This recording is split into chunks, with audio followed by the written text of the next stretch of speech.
Esse é um vídeo muito difícil de saber por onde começar, dado o tamanho do que acaba de acontecer.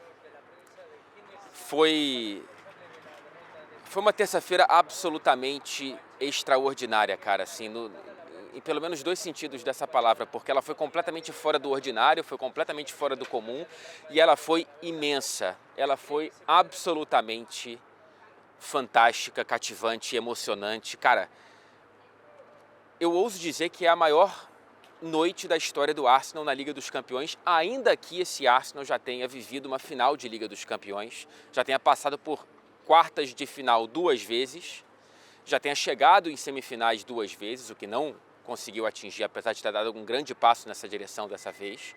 Mas você conseguir fazer o que ele fez contra esse Real Madrid, gente, da última semifinal do Arsenal na Liga dos Campeões em 2009 até aqui, o Real Madrid conquistou 6 vezes essa competição.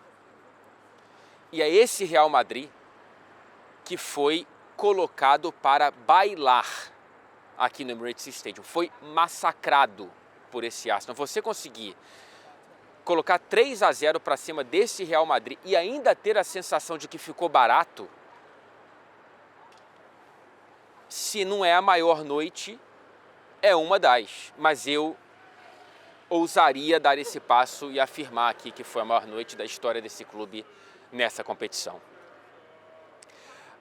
A quantidade de gerações de torcedores do Arsenal que nunca viveram uma noite com esse tanto de alegria por conta da ocasião, por conta do adversário, por conta do contexto, foi um negócio, foi muito bonito de ver nas arquibancadas, cara. Assim, a cada gol, depois de eu ficar me recuperando e digerir o que acabou de acontecer, eu já virava direto para a arquibancada para ver aquele carnaval, assim, para ver aquelas diferentes histórias sorrindo pelo mesmo motivo, ao mesmo tempo, essa catarse absolutamente fantástica que somente o futebol proporciona. Assim. É algo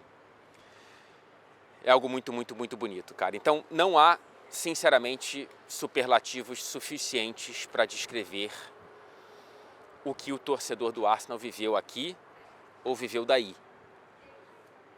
Porque certamente mesmo pela TV eu tenho certeza que foi algo que está te emocionando até agora e que entra na história, cara.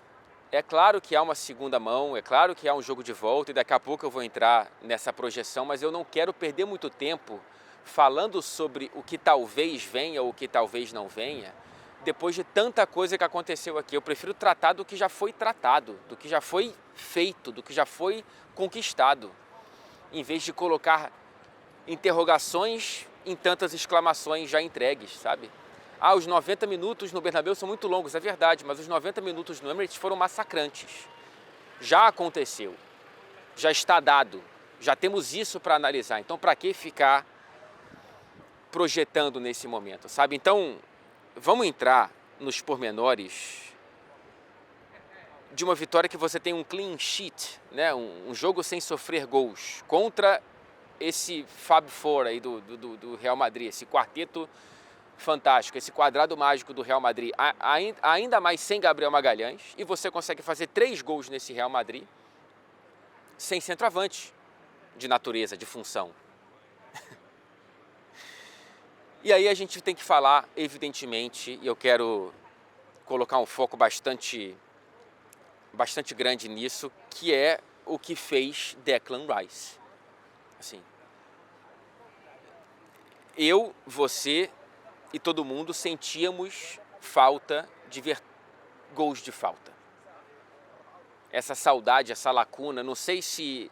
Eu ainda não parei para ver estatisticamente, para fazer essas contas, eu não vi nenhum estudo, mas a minha sensação é que lá atrás a gente via mais gols de falta, né? Faltas diretas, não faltas indiretas.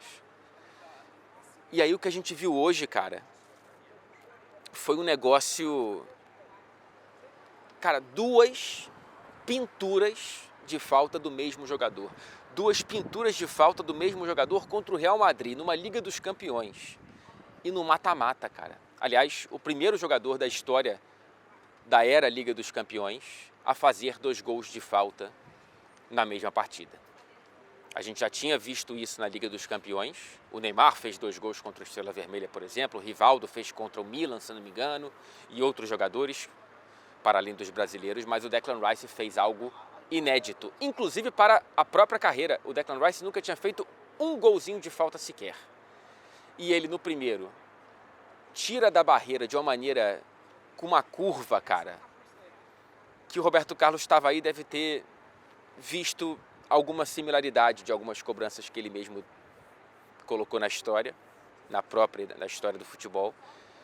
E a segunda é ainda mais bonita, assim. É uma pancada na bochecha da rede, com uma beleza. Alguém chama o Ibama porque o Declan Rice matou 2 corujas hoje aqui, em Londres. Eu fui um felizardo imenso de estar atrás do gol do Courtois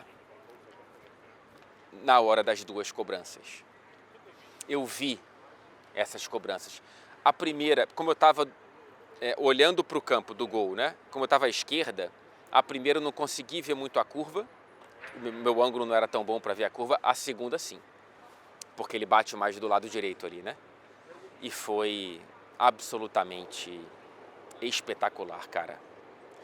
E assim, foram pinturas com o toque do artista Declan Rice que entregaram justiça mínima a um placar que já deveria estar elástico pro Arsenal, cara. Porque era, com exceção do lance cara a cara do Mbappé contra o Raya no primeiro tempo, e que o Mbappé finaliza muito mal por uma chance tão bem construída pelo Bellingham, era um vareio. O Courtois estava salvando o Real Madrid, para variar, de diversas formas. O Alaba tirou uma bola em cima da linha, depois o próprio Bellingham tirou outra bola em cima da linha. O Arsenal já merecia estar com 2-0 no placar. E fez 2-0 com chances muito mais difíceis e muito mais deliciosas, assim. Porque, repito, 2 gols de falta é algo que me sacia de uma maneira muito melhor, sem nenhuma dúvida. Sem nenhuma dúvida. Se o Alaba e o Bellingham tirarem em cima da linha, nem a luva do Courtois conseguiu alcançar o impossível, porque era impossível alcançar aquelas 2 cobranças do Declan Rice. O arroz estava soltinho e muito bem temperado hoje. O Arsenal das bolas paradas indiretas, hoje foi o Arsenal das bolas paradas diretas.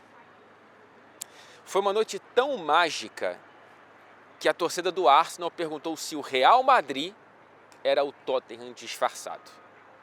Foi uma noite tão surreal que até esse canto se fez. Foi escutado. Essa torcida que deu o tom muito cedo do que seria a noite, assim. A torcida do Arsenal deu um show à parte. Foi um show muito, muito, muito bonito que a torcida conseguiu preparar, cara. Com mosaico, com a bandeira do Henry, naquela celebração do gol histórico do Bernabéu.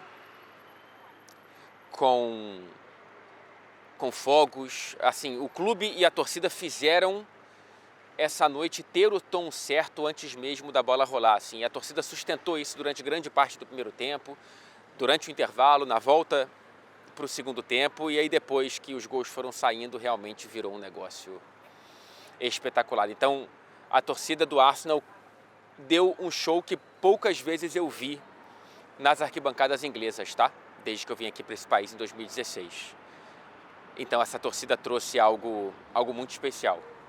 Tratou esse jogo com a intensidade, com a seriedade e com a hostilidade na bola, né, dentro do que o futebol permite, de uma maneira muito, muito, muito, muito justa. Então, a torcida merecia muito isso, cara. Além do Declan Rice, a gente teve o gol do Mikel Merino, né, o volante centroavante que fez o 8º dele na temporada, o 4º nos últimos 4 jogos, se não me engano, o 3º nos últimos 4 jogos. O Lewis Skelly fez uma partidaça absolutamente fantástica. Eu adorei ver o Lewis Skelly jogar mais uma vez. É um lateral assustadoramente bom para tão pouca idade, cara. Tem que tomar cuidado para fazer projeções, mas esse moleque jogar o que joga com 18 anos, aliás, é apenas é o segundo inglês mais jovem na história da Champions a jogar uma quarta de final da Liga dos Campeões. O primeiro estava em campo hoje, porque o Bellingham jogou com 17 com o Borussia Dortmund. E tem um dado que eu acho maravilhoso. A primeira vez que o Luka Modric entrou em campo aqui no Emirates, em agosto de 2006, o Modric enfrentou o Arsenal, jogando pelo Dinamo de Zagreb como um jovem mancebo. O Lewis Skelly não tinha nem nascido. Estava há 34 dias de nascer. E hoje eles dividiram o gramado. A longevidade do Modric é um negócio absolutamente fantástico. E o que o Lewis Skelly consegue fazer com tão pouca idade também é muito impressionante, cara. O Timber jogou muita bola, já falei do Merino. O Saka voltando de lesão como titular pela primeira vez em 2025, né? Já tinha minutos e gol contra o Fulham, minutos contra o Everton e agora consegue, por exemplo, sofrer a falta em uma jogada individual. Nos dois lances, né? Ou só no primeiro? Não lembro se foi ele que sofreu a falta no segundo lance também. O Kiwior, quando vi na escalação, apesar de ter visto uma boa atuação do Kiwior contra o Everton, ainda fiquei um pouco, um pouco ressabiado. Ele no primeiro tempo deu alguns vacilos, mas acabaram não se refletindo em chances concretas. E ele entrega mais uma grande atuação. E salvo qualquer mudança, eu imagino que o Arsenal vá para o Bernabéu com a mesma escalação, né? Não sei se o Calafiori tem chance de voltar, não sei se alguém tem algum problema físico, tomara que não, para o jogo da volta.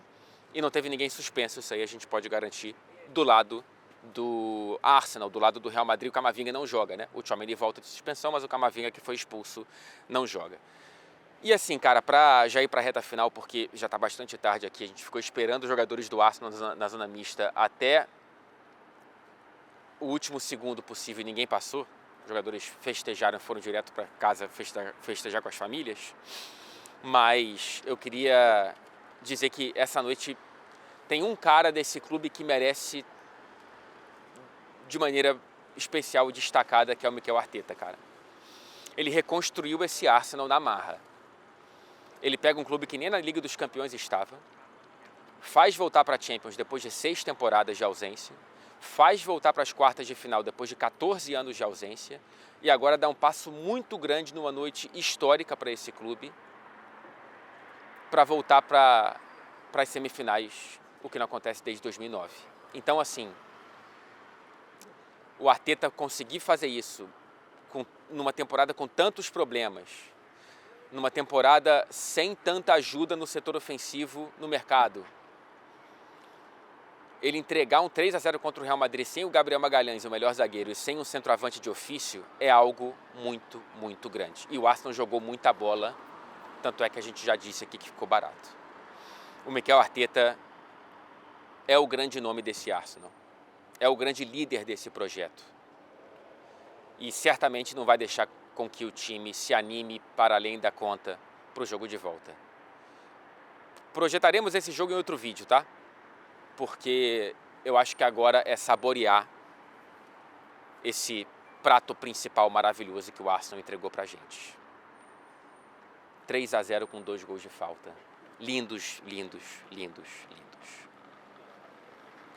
90 minutos de massacre antes dos 90 minutos do Bernabéu. Aproveita, torcedor do Arsenal, porque isso aqui, cara, é incalculável, indescritível e que seja interminável. Até o próximo vídeo.